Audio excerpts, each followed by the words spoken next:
UP में खड़े होकर एनकाउंटर की धमकी घसीट कर ले गई यूपी पुलिस, फरार हुआ शौकत अली। एनकाउंटर करने वालों का एनकाउंटर, शौकत अली को बिल से बाहर निकालने पहुंची यूपी पुलिस।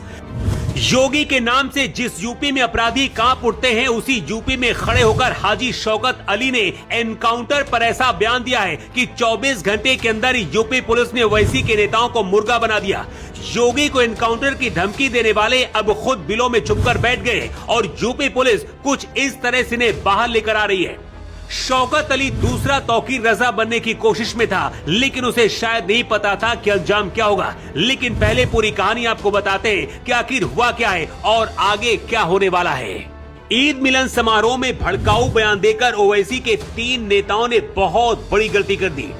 AIMIM के प्रदेश अध्यक्ष हाजी शौकत अली ने बयान तो दिया, लेकिन उन्हें शायद ये याद नहीं था कि जहां पर वो खड़े वो बाबा का यूपी है, जहां अपराधियों को दफन और आतंकियों को बहुत जल्दी कफन नसीब हो जाता है।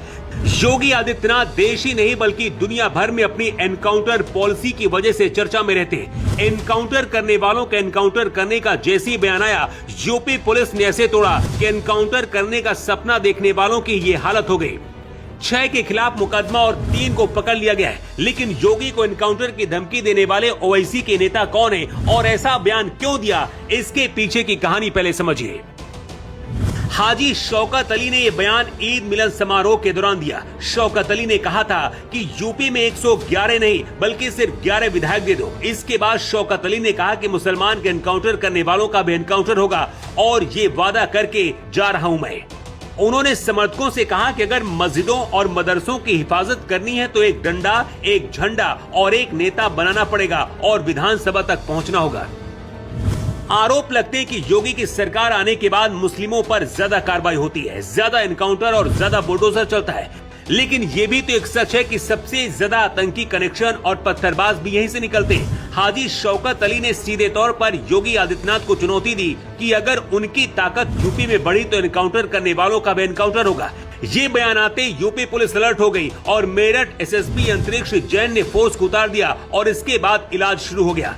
कहते राजनीति में कुछ भी अच्छा और बुरा नहीं होता, बल्कि यहाँ सिर्फ फायदे का सौदा होता है। ओवैसी को पता है कि यूपी के कई जिले मुस्लिम बाहुल्य हैं और अगर उनके विधायक 10 भी यहाँ पर बन गए तो उनके पार्टी की ताकत यूपी में बढ़ जाएगी।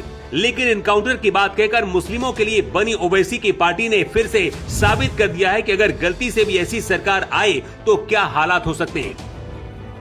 AIMIM के प्रदेश अध्यक्ष शौकत अली, जिला अध्यक्ष चौधरी फहीम राजा, उवैस आलम, इमरान अंसारी, असद सहित कई और भी शामिल है। FIR के बाद पुलिस ने महताब चौहान, इमरान अंसारी और सचिव रजी सिद्दीकी को गिरफ्तार किया है। बाकियों को पुलिस बिलों से निकालने के लिए दबिश दे रही है।